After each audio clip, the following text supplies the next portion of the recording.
ونؤمن به ونتوكل عليه ونعوذ بالله من شرور أنفسنا ومن سيئات أعمالنا من يهده الله فلا مضل له ومن يضلله فلا هادي له ونشهد أن لا إله إلا الله وحده لا شريك له ونشهد أن سيدنا وسندنا مولانا محمدا عبده ورسوله. قال الله تبارك وتعالى في القرآن المجيد: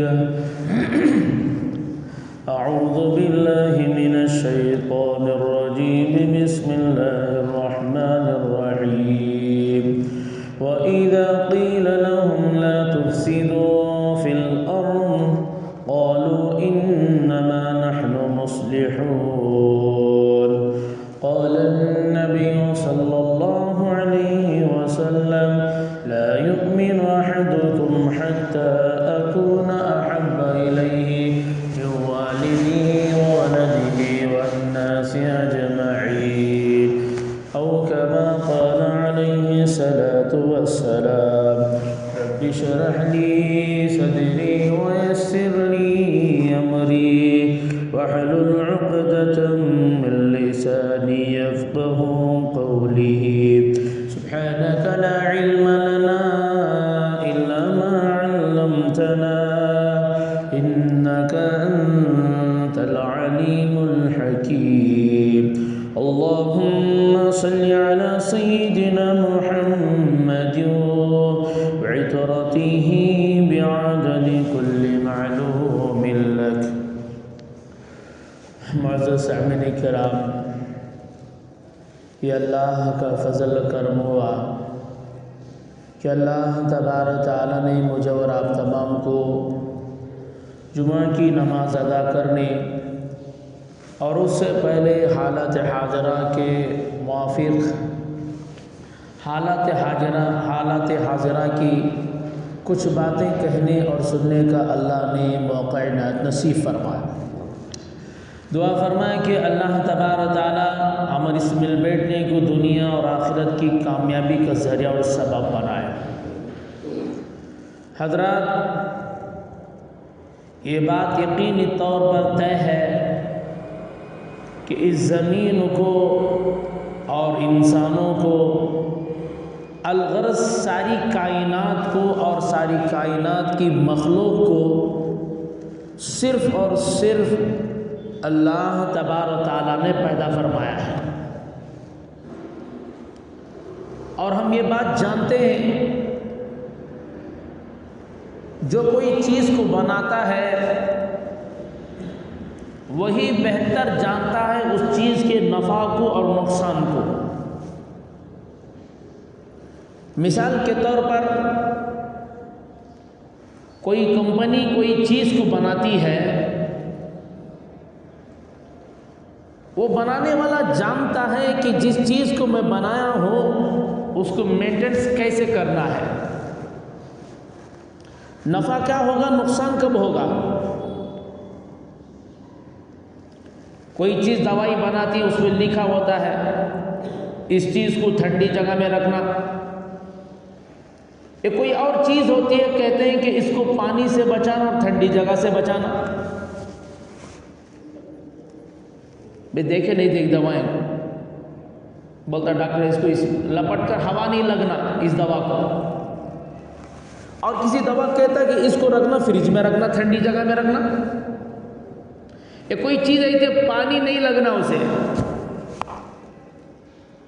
بنانے والے نے جانتا ہے اگر اس کے خلاف کرے گا تو اس چیز سے اسے نقصان ہوگا یا وہ چیز نقصان میں آ جائے گی. جو چیز آپ کے پاس ہے اس کی مخالفت کرو گے تو یا تو وہ نقصان میں رہے گی یا اس چیز کے استعمال کرنے والا آدمی نقصان میں ہو جائے گا. اسی طرح کوئی گاڑی بنانے والی کمپنی بناتی ہے، وہ بتاتی ہے کہ یہاں پر پیٹرول ڈالنا، یہاں پر آئل ڈالنا، یہاں پر پانی ڈالنا. وہ بنانے والے نے قانون بنایا کہ اس طرح اس کا استعمال کرو گے تو یہ چیز تمہیں ایک نفع دے گی، کام میں آئے گی۔ لیکن کوئی اپنا دماغ چلائے اور کوئی یہ سمجھے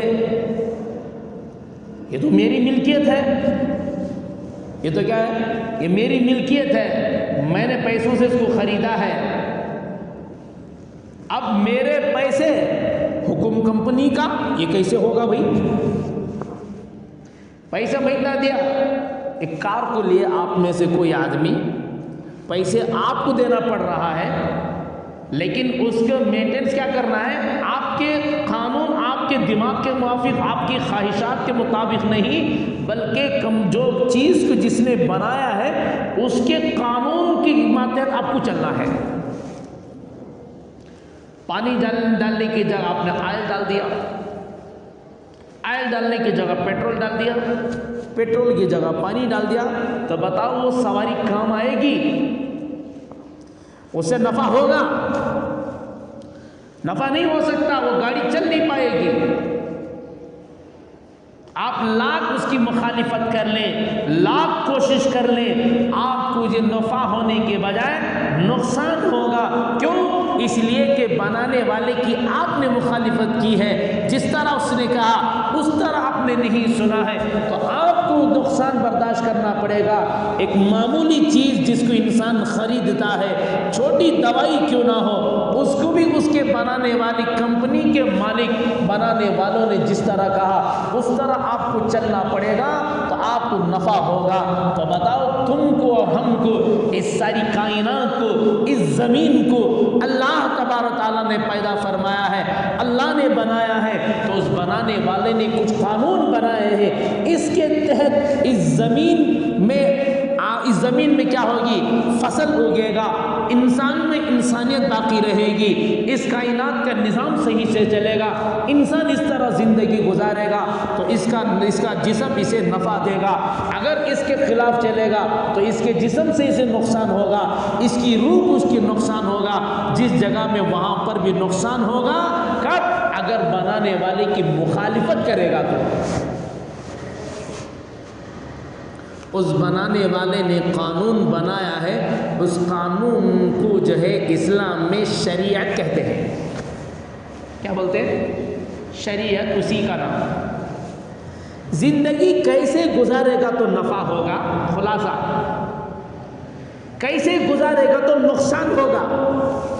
اس کی حقیقت کو جو بتایا گیا، جو قانون بتایا ہے، اور تو ان دنیا میں کیوں آیا، کیا کرنے کے لیے آیا، تجھے کیا کرنا ہے، کیا کرے گا تو کیا ملے گا، کیا نہیں کرے گا تو کیا نہیں ملے گا، کیا کرے گا تو کیا سزا ملے گی، کیا جزا ملے گی، یہ ساری باتیں جس کو بتایا گا اسی کا نام شریعت ہے۔ معلوم ہے؟ شریعت اسی کو کہتے ہیں، اور اس کو بتایا اللہ نے، اللہ کے رسول کے ذریعے سے ہمیں معلوم یہ باتیں۔ کس کے ذریعے سے؟ اللہ کے رسول صلی اللہ علیہ وسلم کے ذریعے سے، ان کے ساتھ ان کے شاگرد صحابہ، تابعین، تبع تابعین، علماء کے ذریعے سے ہم تک کیا بات ہوئی، یہ ساری باتیں معلوم ہوئی۔ اور اللہ کا احسان یہ ہے، لیکن افسوس بھی بات یہ ہے، ہم یہ خدا کے ماننے والے ہیں، اور لوگ تو سینکڑوں کی پوجا کرنے والے، وہ اپنے خداؤں کا تعارف نہیں کرا سکے۔ کس کا تعارف کر رہے ہیں ان کو سمجھ میں نہیں آئے گا، کس کا تعارف کرانا، کس کا چھوڑنا، کسے فائدہ بول رہا بول دینا، کسے نہیں دینا، ان اتنے والوں کے پاس لے جانا۔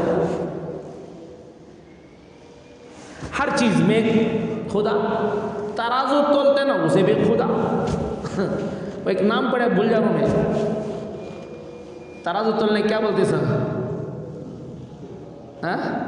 وہ تو اردو میں دے، ایک زبان ہے، اس زبان میں بولا جاتا، نام بھول جا رہا ہوں، بولنے کی ضرورت بھی نہیں، انہیں بھی خدا، انہیں بھی خدا۔ اب بیچارے کس کا تعارف کریں؟ افسوس ان پر نہیں، افسوس ہم پر ہے، ہم یہ خدا کے ماننے والے، لیکن اللہ ہماری حفاظت فرمائے، معاف فرمائے، اس ایک خدا کا تعارف ہم اور لوگوں کے سامنے نہیں کر سکے، ہماری غلطی ہے۔ جب بھی موقع ملے، جو خدا کی جس کو پہچان نہیں ہے ان کو پہچان کراؤ ٹوٹے پھوٹے الفاظ ہی کے ذریعے سے، جیسے تمہیں آتا اس طرح اپنے رب کی شان کو بیان کرنا یہ ہمارے پر فرض ہے، ہمارے پر کیا ہے؟ فرض ہے، خدا کا تعارف کرانا ہے۔ اور اللہ پاک نے ایک مثال کے ذریعے لوگوں کے سامنے بتا بھی دیا ہے، ایک حجت بھی بتا دیا اللہ تبارک و تعالیٰ نے۔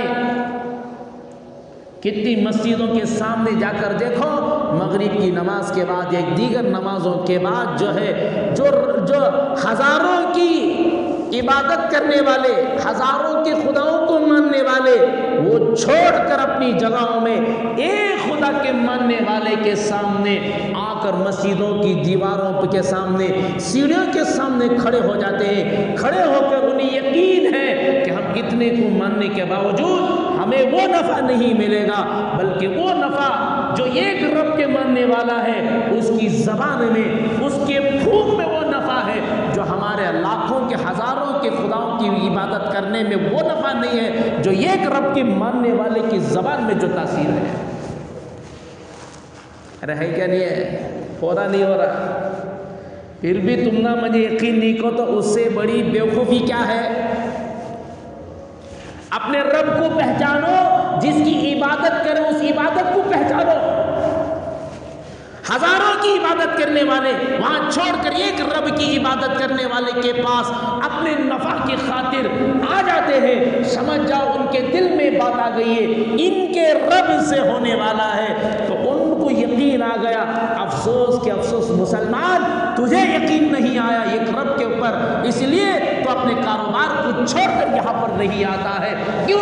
تجھے یقین نہیں ہے اللہ کی، اللہ حفاظت فرمائے۔ تو یقین آ جاتا تو اس سے آگے تو رہ جاتا ہے۔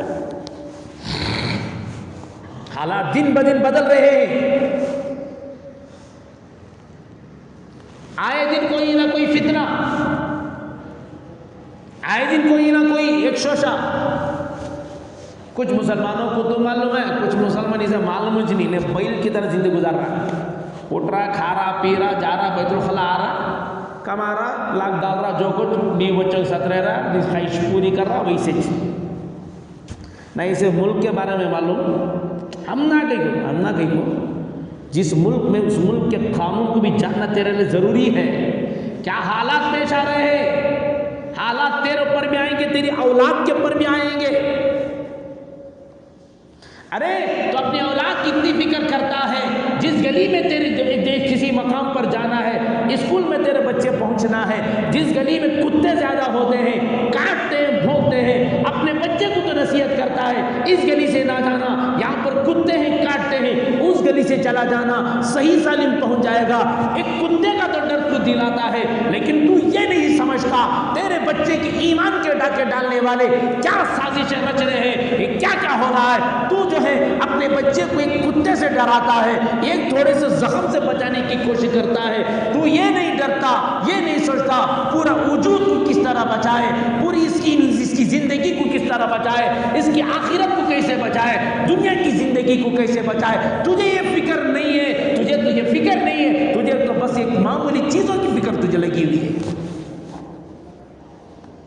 ڈراتے نہیں ڈراتے، کب تو بیٹھ کو اللہ کا ڈر دلائے۔ دیکھ بیٹا فجر نہیں پڑا تو اتنے سال جہنم میں جلنا۔ کینڈل رکھو، بتاؤ ذرا کب تو بھی دیکھ کینڈل کا تو معلوم نا، چراغ کینڈل، انگلی رکھ ذرا یوں دکھاؤ، زیادہ جلانے رکھو، دیکھو یہ کتنا یہ ہوتا۔ میں بس کرو نہیں بلکہ احساس دلاؤ بتا رہا ہوں۔ دیکھ بیٹا انگار کتنی خطرناک چیز ہے، اگر نماز نہیں پڑھائیں گے اللہ پاک جہنم میں جلائیں گے۔ اس سے جہنم کی آگ، اس کی آگ کے، یہ آگ جہنم کی آگ کے سامنے کچھ حیثیت نہیں رکھتی ہے۔ بولے تو نہ بچوں کو معلوم ہوتا ہے، بولے تو نہ معلوم ہوتا ہے۔ وہ پرانے کہانیاں، یہاں کے وہاں کے چوڑا کی بھی، کوے کی کہانی، یہ سنیں گا، یہ سنیں گی یہ عورت ہے، صحابہ کے واقعات نہ یہ سنا، اسے معلوم ہے تو نہ سناتے ہیں۔ معلومات والے کے سامنے بیٹھے تو نہ پریشانی ان کو آئے گا، کبھی بھی آخر میں آئے گا، پہلے بھاگنے کی کوشش کرے گا۔ نہ قرآن معلوم، نہ صرف قرآن کی وہ چیز حرف معلوم ہے، نہ وہ پڑھنا آتا ہے قرآن میں اللہ پاک نے کیا کیا بیان فرمایا، نہ وہ معلوم، نہ ماننے والوں کے پاس بیٹھتا ہے کچھ سمجھتا ہے، نہ حدیث کا علم ہے، نہ شریعت کا علم ہے۔ ارے دشمنوں کی سازشیں تیرے اور تیری اولاد کے ایمان کو ختم کرنے کی سازش رچے ہوئے ہیں۔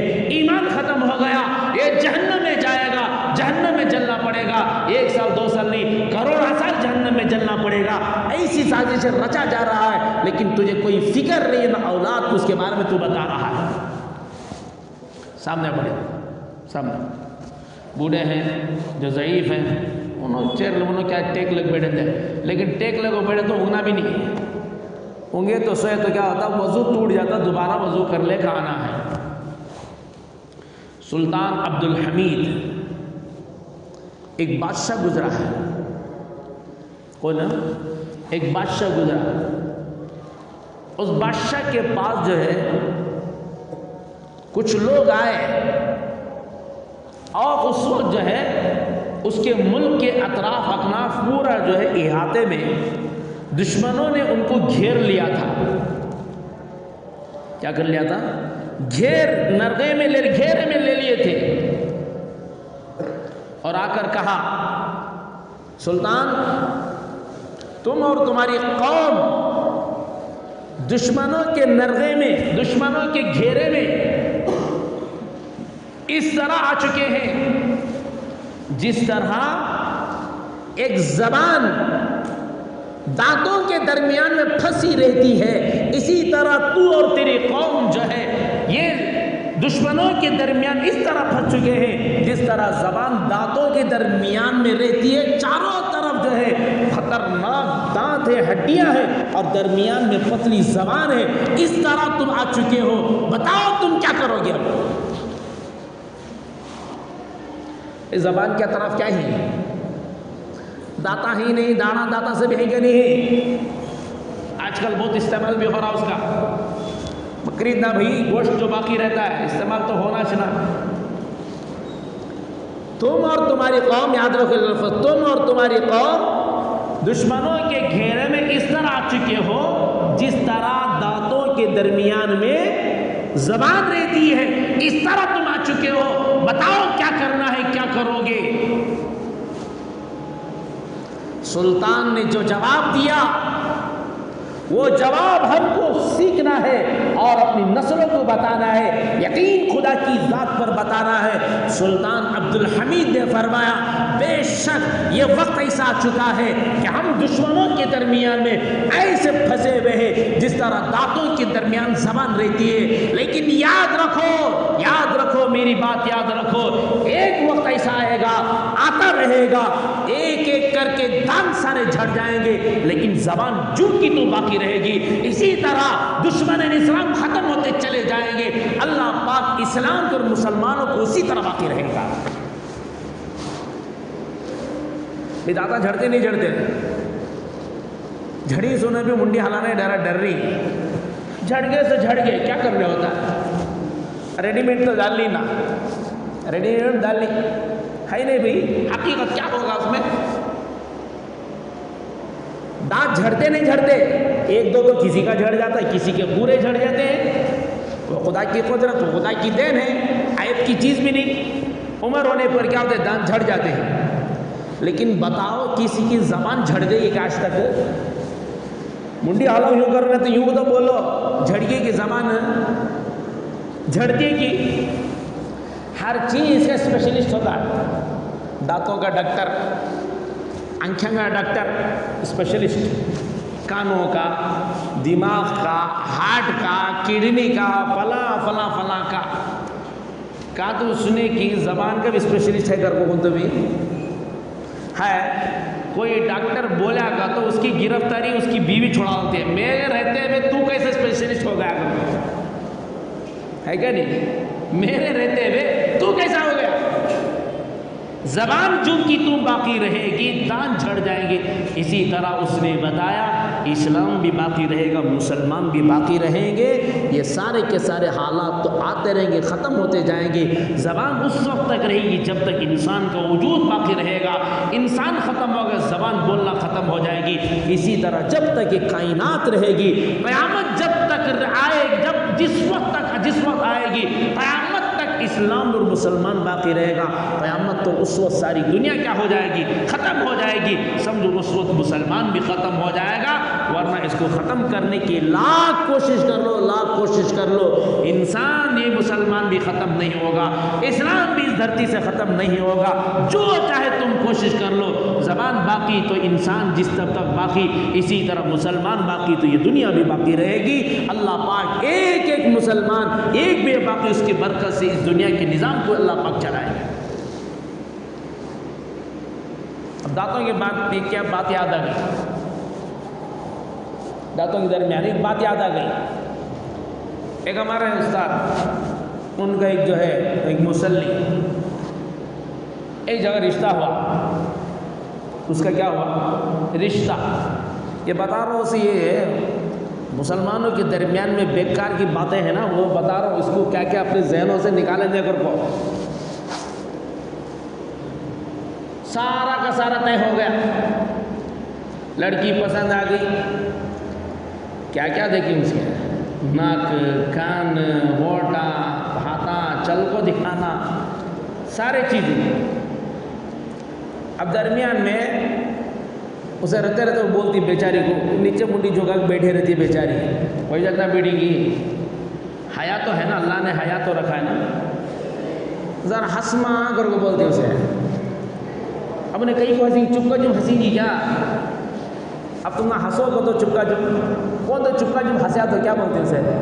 کہ دیوانہ رہے گا، تمہارا بازو آ کو بیٹھ کو کون تو چپکا ہنس لے کچھ بیٹھا ہے، پہلے اسے اوپر سے نیچے دیکھتے کیا قصہ بھی ہے، دیوانہ تو نہیں نے، ادھر ادھر دیکھ کے ہنسنا نہیں تو کیا تو گرفتاری تو نہیں ہے اس کے اوپر، بلا گلا تو نہیں ہے۔ اب بیچاری وہ رشتے کو بنانے کے لیے اپنا ہنس دیتی ہے،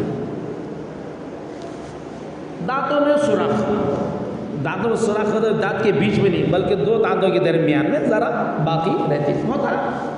بعض لوگوں کے دانت جڑے ہوئے تھے، بعض لوگوں کے دانت میں کھلا ہے۔ یہ بھی دونوں اللہ کی ایک نعمت ہے کہ دیکھو دانت تو سارے دانتوں کو اللہ کی ہڈیاں ہیں، دانت کیا اصل میں ہڈی ہے، اللہ چاہتا تو سارے دانتوں کو ایک ہڈی بنا دیتا۔ بھئی یہاں سے اتنے ہڈی ہے کہ نہیں ہے؟ ہڈی یہاں سے ہڈی، اتنی بڑی بڑی ہڈیاں ہیں، تو اتنے بڑے بڑے ہڈیاں ہیں، ان ہڈیوں میں سے اللہ پاک کو کیا دیر تھی، سارے دانتوں کو ایک طرف کیا بنا دیتا، ایک ہڈی میں بنا دیتا۔ اس کی قدرت پہچانو، دیکھو ایک دانت میں درد ہوتا ہے، حد سے کیڑ لگ جاتا ہے، دانتوں کے ڈاکٹر کے پاس جا کر اس ایک دانت کو نکالنا پڑتا ہے، دوسرے دانتوں کو کیا نہیں پڑے گا، نکالنا نہیں پڑے گا، نہیں نکالتا تو تکلیف زیادہ ہو جاتی ہے، حد سے زیادہ ناقابل برداشت تکلیف ہو جاتی ہے، تو اس دانت کو نکال دیتا ہے، اسے راحت ملتی ہے، اور دانتوں کا کام باقی دانتوں کے ذریعے کیا کر سکتا ہے، کام لے سکتا ہے۔ خدا نہ خواستہ اللہ پاک اگر پورے دانتوں کی ایک ہڈی بنا دیتا، تکلیف آتی تو پورے دانت کیا ہو جاتے، اس کی نکل جاتے۔ اللہ پاک نے، یہ بھی اس کی قدرت ہے، یہ بھی ایک نعمت ہے کہ ہر دانت کو الگ الگ ہڈی میں اللہ نے بانٹ دیا ہے۔ یہ سمجھ رہی؟ منڈی تو ہلو ربا بول رہے اتنی اچھی بات، سبحان اللہ تو بول اللہ، اللہ کی قدرت بیان کر رہا ہوں، کسی ایم ایل اے کونسلر کی تعریف نہیں کر رہا ہوں میں یہاں بیٹھ کر، اور انشاءاللہ کروں گا بھی نہیں۔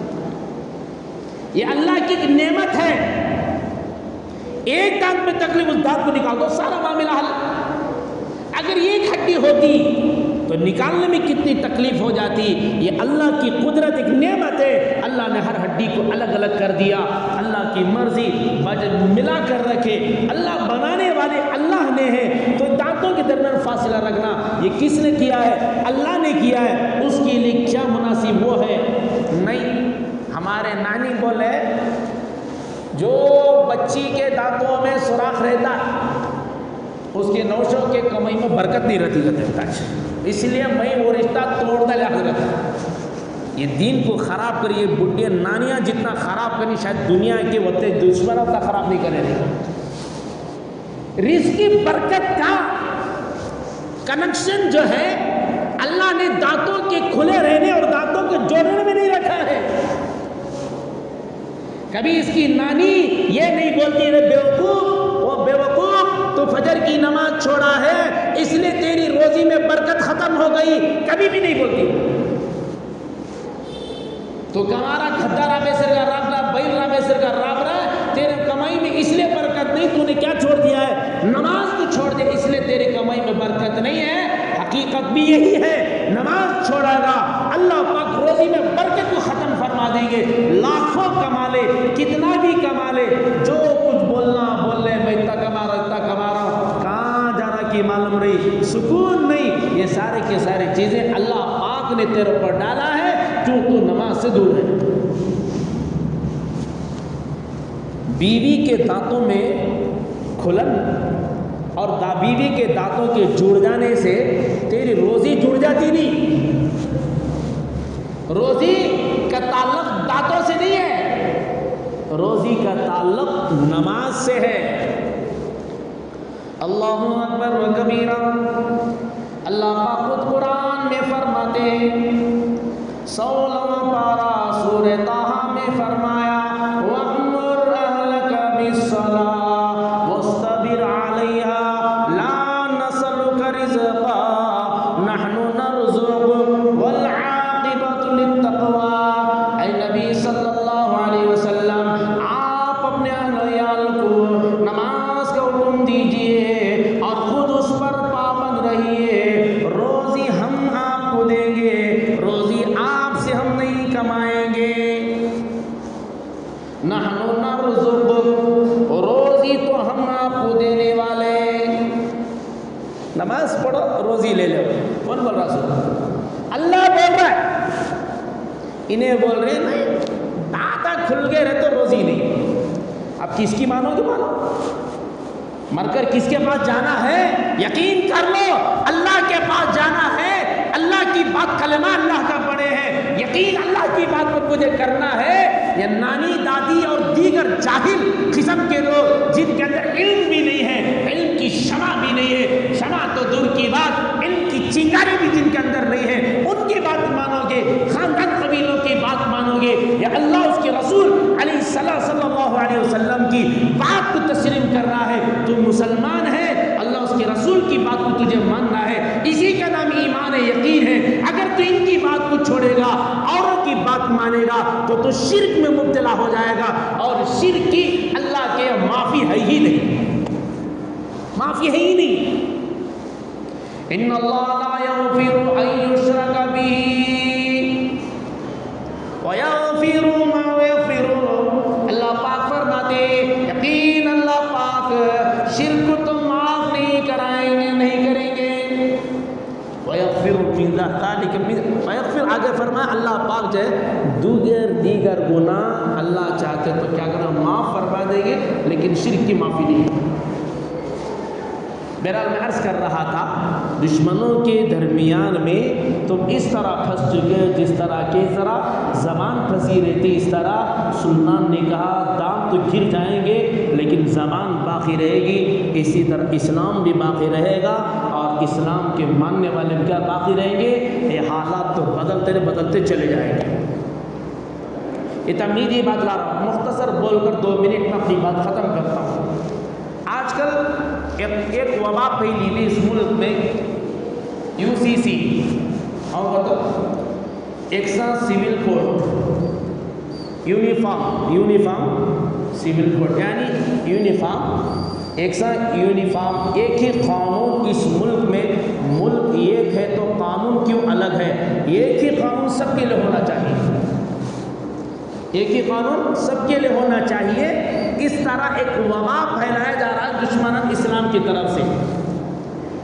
قانون ایک بات سمجھنا چاہیے، قانون ایک تو وہ ہے کرائم کا قانون، وہ تو سب کے لیے برابر ہے۔ ایک غیر جو ہے، مثال کہتا ہوں، ٹرافک کا کوئی قانون توڑتا ہے، سگنل توڑتا ہے، سمجھو 500 روپے رہے گا، کہتا ہے 500 کی 500 روپے سمجھو، یہ مشرک توڑے گا تب بھی اسے کتنا ہے؟ 500 روپے. ایک مسلمان توڑے گا اسے 250 روپے ہے کیا؟ اسے بھی اتنا ہی. ایک ٹریفک کا قانون توڑنے پر ایک شہری کو جتنا ہے وہی قانون سارے کے اوپر ہے. اور ایک قانون جب پاسورڈ بنانے کی جو ہے وہ سب مسلمانوں کے لیے ایک ساتھ ہے. سب کے لیے جرم کے اعتبار سے قتل کریا تو جو اس ملک میں سزا ہے وہ مسلمان کو اتنی سزا ہے, غیر مسلم کو ہی سزا ہے. جرم کے اعتبار سے ایک سا قانون پہلے سے موجود ہے. سمجھے بات؟ ایک سا قانون ہے. لیکن ایک قوانین میں اس میں چھوٹ دیا گیا ہے, اس میں رخصت کو برتا گیا ہے, وسعت کو برتا گیا ہے. ہر قانون, ہر جو ملک ہے ہمارا ملک میں آرٹیکل میں لکھا ہوا جو قانون بنایا گیا ہے اس میں اس ملک کا ہر شہری اپنی شناخت کے ساتھ, اپنے خاندان قبیلے کے شناخت کے ساتھ اور اپنے مذہب کی شناخت کے ساتھ اور اپنے مذہب پر آزادی کے اعتبار سے کیا کر سکتا ہے؟ ہر آدمی عمل کر سکتا ہے. جو اس کا عقیدہ, اس عقیدے کے مطابق زندگی گزارتا ہے. دوسرا کوئی مذہب والا اپنی دوسرے مذہب پر زبردستی کیا نہیں کر سکتا؟ ٹھوس نہیں سکتا. اس طرح قانون میں لکھا ہوا ہے, بتایا گیا ہے. اسی طرح صرف مسلمانوں کے نہیں بلکہ غیر قوموں میں, کافروں میں کچھ لوگ مرنے کے بعد مردے جلاتے, کچھ لوگ دفناتے, ہے کیا نہیں بھائی؟ کچھ لوگ دفناتے, کچھ لوگ جلاتے. غیر قوموں میں خود یہ ہے, صرف مسلمان دفناتا نہیں ہے بلکہ غیروں میں بھی کیا ہے؟ یہ ان کے قوانین ہیں, کچھ ان کا ایک لا ہے, ان کے مذہب کے کچھ قوانین ہیں. آسام کے کافروں ہندوؤں میں ایک قانون ہے, ان کا قانون الگ ہے. گجرات کے ان کے الگ قانون ہے, لنگایتوں میں الگ قانون ہے, اور دیگر شیڈول کاسٹ دلتوں میں ان کے مذہب, ان کی تعلیم الگ ہے, ان کے قوانین الگ ہے. سب کے قانون الگ الگ ہیں. ایک ساتھ سول کوڈ کا مطلب جو کچھ ہوگا ایک ساتھ باقی رہنا پڑے گا. اب صرف نشانہ مسلمانوں کو لگایا جا رہا ہے. ایک بات اس میں کیا شوشہ چھوڑتے ہیں, کیا شوشہ چھوڑتے ہیں؟ مسلمانوں میں عورتوں اور مردوں میں برابری نہیں ہے. ایک قانون. یہ جو جاہل قسم کے پڑھے لکھے لوگ, جاہل قسم کے پڑھے لکھے لوگ, ہاں بھائی کیسا وہ ہمارا باوا کو بیٹی, انہیں بیٹا ہوتا تو اسے برابر کیسا نہیں دیتے تھے کیا؟ اسے بھی اتنا دھرنا جتنا مرد کے لیے آتا ہے. یہ قانون نہیں بھائی, یہ بچے بھی سمجھ میں نہ اس میں لا کر کوئی مسلمان کہے گا وہ کافر ہو جائے گا, اس لیے کہ صحیح قرآن کے خلاف ورزی ہے اس کی. کبھی آتا علماء کے پاس, یہ کیوں بتائے گا, پوچھتا اس کی جو حکمت کو پوچھتا, اللہ پاک نے کیوں قانون بنایا. ایک بات مثال دے دیتا ہوں سمجھنے کے لیے. ایسے بہت سارے مسائل ہیں, نکاح کے مسائل, 4 شادیوں کو حکم کیوں دیا, حکم کیوں رکھا. اب میں پوچھا کرتے تھے میں سے 4 شادیاں والے کتنے ہاتھ اٹھاؤ, شاید ایک بھی نہیں ہاتھ اٹھے گا. سمجھ میں آ رہا بھائی؟ 4 شادیاں کس کس کے ہاتھ اٹھاؤ گا تو اٹھاتی کیا؟ 2 بھی مشکل رہیں گے شاید. ارے کچھ قانون ہے, قاعدے ہیں, اللہ پاک نے شرائط کے ساتھ اجازت دیا ہے. ایک دم 4 کی اجازت ہے 4 کر لیتا ہوں, ایک دم اجازت نہیں ہے. پوچھو جنوں کو, قاعدے قانون ہی, اس کے بعد دوسرا قدم اٹھانے کی اجازت ہے تو چھکر ہو جا بیٹھ جا, نہیں. چلو وراثت کی مسئلہ بول دیتا ہوں, وقت ہو رہا ہے. لڑکی کو شریعت میں آدھا حصہ, ایک حصہ دیا ہے تو لڑکے کو 2 حصے دیے ہیں. سمجھ بات ہے؟ ایک پراپرٹی 1.5 کروڑ کی ہے, ایک لڑکا اور ایک لڑکی ہے, تو لڑکی کو 50 لاکھ ملیں گے, لڑکے کو کتنا ملیں گے؟ 1 کروڑ ملیں گے. سمجھ میں مثال سمجھ, یہ شریعت مسئلہ بتا رہا ہوں, غور سے سنو. اچھا, اب اس پر اعتراض کیا جاتا ہے لڑکی کو آدھا لڑکے کو پورا. یہ کیوں؟ دونوں اسی کی اولاد ہیں, دونوں کو برابر رہنا تھا. یہ اسلام کی تعلیم جو ہے چھوٹ چھات ہے, اس میں صحیح نہیں ہے. نوز باللہ, پتہ نہیں بکنے والے کیسا بھوکتے رہتے ہیں. حکمت سمجھو. پہلی بات, لڑکے کے اوپر ذمہ داری زیادہ ہے. کیسی ذمہ داری؟ لڑکا, اس کے ماں باپ, بوڑھے ماں باپ جب تک زندہ رہیں گے, ان کے حیات, ان کے مرنے تک مالی ذمہ داری لڑکے کے اوپر ہے. لڑکی نکاح ہونے کے بعد جب دوسرے گھر چلی جاتی ہے اس کی ذمہ داری اس کی اولاد کی دیکھ بھالی، اس کے شوہر کی خوشنودی، جس گھر میں گئی ہے وہاں پر اس کی کیا کرنا ہے؟ اپنے بڑوں کی خوشنودی کرنا ہے۔ مال کے اعتبار سے لڑکی کے اوپر 1 روپے کی بھی کیا نہیں ہے؟ ذمہ داری نہیں ہے، بلکہ لڑکے کے اوپر ذمہ داری ہے۔ ماں باپ بوڑھے ہیں، ان کی دوا دارو، وہ بیمار ہو گئے، ہاسپٹل لے جانا، ان کی کھانے کی ذمہ داری، یہاں تک کہ زندگی بھر تک کی ذمہ داری اس لڑکے کے اوپر ڈالا گیا ہے۔ مال کی ذمہ داری لڑکے پر ہے، اس لیے شریعت نے کہا ایک مرتبہ پراپرٹی بانٹتے، ایک کتنا بانٹتی بھائی؟ بار بار بانٹ لے بیٹھتی گا، ایک مرتبہ بانٹا گیا، ایک حصہ اسے زیادہ دے دو۔ کیوں؟ ذمہ داری، زندگی بھر کی ذمہ داری، مال کا بوجھ لڑکے کے اوپر ہے۔ اس لڑکی کے اوپر کچھ بھی ذمہ داری نہیں ہے، ماں باپ کو 1 روپیہ خرچ کرنے کی ذمہ داری نہیں ہے۔ حق تو یہ تھا اس کے اوپر کچھ بھی نہ ہوتا، لیکن شریعت نے کہا آخر یہ بھی تو ان کی اولاد ہے، اس لیے اس کو کیا کر دو؟ آدھا حصہ دے دو۔ آدھا حصہ لے کر پورا انہیں کیا رہے گی؟ سیف رہے گی، کچھ بھی اسے خرچ کرنے کی ذمہ داری نہیں، لڑکے کے اوپر خرچ کی ذمہ داری ہے، اس لیے اس پر کیا کیا دیا؟ آدھا حصہ زیادہ دے دو تاکہ اس کا دل باقی رہے، کیونکہ زندگی بھر دوا دارو، بیمار ہو گئے، آپریشن، جو کچھ ہے، کھانا پینا، ذمہ داری کون اٹھائے گا؟ یہ اٹھائے گا۔ اس لیے یہ قانون ہے۔ اللہ پاک سے دعا ہے اللہ تبارک ہم سب کو جو ہے شریعت کے مطابق عمل کی توفیق مرحمت فرمائے۔ جو جتنے فتنے ابھر رہے ہیں اللہ پاک ان کے فتنے ابھرنے کو، اللہ پاک ان کے منصوبے کو ناکام کر دے، ان کے منصوبے انہی کے اوپر اللہ پاک پھیرا دے۔ اللہ عمل کی توفیق، آمین۔ وآخر الحمدللہ رب العالمین۔